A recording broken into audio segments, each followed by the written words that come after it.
जय श्री कृष्णा। हमारे चैनल पर आप सभी का हार्दिक स्वागत है। आज हम श्री ठाकुर जी को भोग धरने के लिए दो प्रकार की पाट्या की सेव सिद्ध करना सीखेंगे। पाट्या की सेव गेहूं के आटे का उपयोग करके और मैदा का उपयोग करके इस तरह से दो प्रकार से सिद्ध की जाती है। तो इस वीडियो में मैं आपको दोनों मेथड सिखाऊंगा, तो वीडियो को एंड तक अवश्य देखें।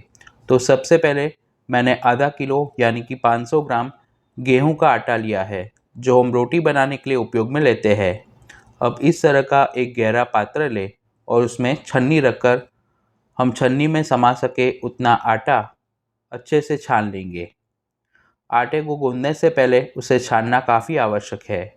छन्नी में जो इस तरह का मोटा आटा बचता है उसका हमें उपयोग नहीं करना है। इस तरीके से बारी बारी 2 से 3 बार में हम सारा आटा छान लेंगे। छानने के बाद आटे में इस तरह से थोड़ा खड्डा करके उसमें रूम टेम्परेचर पर हो वैसा दूध पधराएंगे।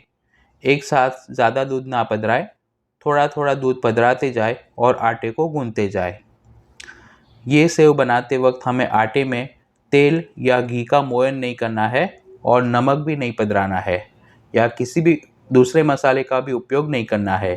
केवल दूध का उपयोग करके ही हमें आटे को गूंथना है। ठाकुर जी की सामग्री के लिए हम सेव सिद्ध कर रहे हैं, इसलिए आटे को गूंथते वक्त हमें दूध का उपयोग करना है। अगर आप रेगुलर घर में बनाने के लिए अगर आप बना रहे हो तो पानी से भी आटा गूंथ सकते हैं। इस तरह का सख्त आटा गूंथकर उसे ढक्कन लगाकर 10 मिनट तक रखेंगे ताकि वो अच्छे से सेट हो जाएगा। अब मैंने 150 ग्राम मैदा लिया है।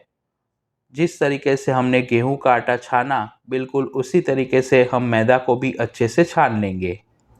ज़्यादातर गुजराती घरों में गेहूं के आटे का उपयोग करके ही ये सेव बनाई जाती है, लेकिन पुष्टि मार्ग में नियम से जो पाट्या की सेव की सामग्री सिद्ध होती है उसमें मैदा का उपयोग किया जाता है। अब मैदा में भी हम थोड़ा थोड़ा रूम टेम्परेचर पर हो वैसा दूध पधराते जाएंगे और अच्छे से मिक्स करके सख्त आटा गूंथकर तैयार करेंगे। इतना मैदा गूंथने में हमें करीबन आधा कप दूध की आवश्यकता रहती है। मैदा को हमें अच्छे से गूंथना ज़रूरी है।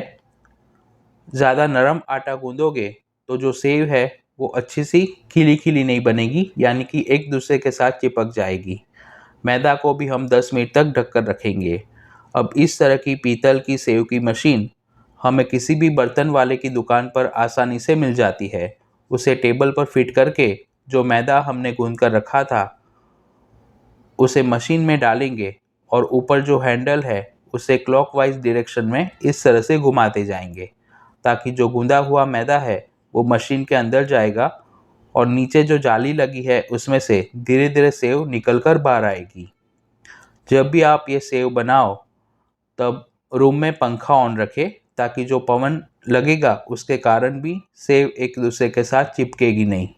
नीचे आप इस तरह की प्लेट या कोई चाळनी रखकर इस तरह से दो दो तीन तीन सेव हम तोड़ते जाएंगे और उसे इस तरह से प्लेट में फैलाते जाएंगे। सेव बनाते वक्त हमें आटा गूंदने में बहुत सावधानी रखनी है। अगर आप आटा नरम गूंदोगे तो सेव एक दूसरे के साथ चिपक जाएगी। ये सेव का उपयोग करके हम बिरंज, सेव की खीर और गुड़ वाली मीठी सेव और बूरा वाली मीठी सेव वैसे अलग अलग सामग्री सिद्ध करके प्रभु को अन्न सकड़ी में भोग धर सकते हैं। सेव बनाते वक्त घर में 2 से 3 लोग होते हैं तो काफ़ी कम समय में ये तैयार हो जाती है। इस तरह से मैं आपको सिर्फ वीडियो में दिखाने के लिए थोड़ी क्वांटिटी में सेव दिखा रहा हूँ। आप अपनी आवश्यकता के अनुसार 1, 2 या 3 किलो आटा गूंथकर इसी तरीके से सेव बना सकते हैं। मैदा की सेव बनाने के बाद जो गेहूं का आटा हमने गूंथ कर रखा था उसे भी मशीन में डालकर इस तरह से हैंडल घुमाते जाएंगे और सेव थोड़ी नीचे आ जाए फिर 2-2, 3-3 सेव तोड़कर उसे एक प्लेट में रखते जाएंगे। मार्केट में जो तैयार वर्मेसिली सेव मिलती है उसका उपयोग ठाकुर जी की सामग्री की में नहीं किया जाता, इसलिए घर पर ही सेव बनाने का आग्रह रखें। अन्नकूट उत्सव, श्री महाप्रभु जी का उत्सव और भी अन्य कई उत्सव पर ये पाट्या की सेव की खीर प्रभु को नियम से भोग धरी जाती है। इस तरह से अलग अलग प्लेट में हम सेव को राउंड शेप में बनाएंगे और फिर उसे धूप में सुखाएंगे। और भी कई प्रभु लायक सामग्री मैंने चैनल पर पोस्ट की है, आप वीडियो सेक्शन में जाकर देख सकते हैं। अब खटिया के ऊपर इस तरह की चद्दर या कोई प्लास्टिक बिछाए और थोड़े थोड़े डिस्टेंस पर हम सेव को सुखाएंगे। अगर ज़्यादा धूप आती होगी तो एक दिन में सेव अच्छे से सूख जाएगी और कम धूप आती हो तो आप 1.5 से 2 दिन तक भी रख सकते हैं। दूध का उपयोग करने के कारण ये सेव को आप 3 से 4 महीने तक एयर टाइट कंटेनर में स्टोर कर सकते हैं और अगर आप जल का उपयोग करोगे तो पूरे 1 साल तक ये अच्छी रहती है। 2 दिन के बाद अब सेव अच्छे से सूख गई है, आप देख सकते हैं कि वो कितनी अच्छी बनी है। तो आप भी ये सामग्री घर पर अवश्य सिद्ध करें। वीडियो पसंद आया हो तो उसे लाइक और शेयर करना ना भूलें। चैनल को सब्सक्राइब करके बेल आइकन पर क्लिक करें। Thanks for watching this video.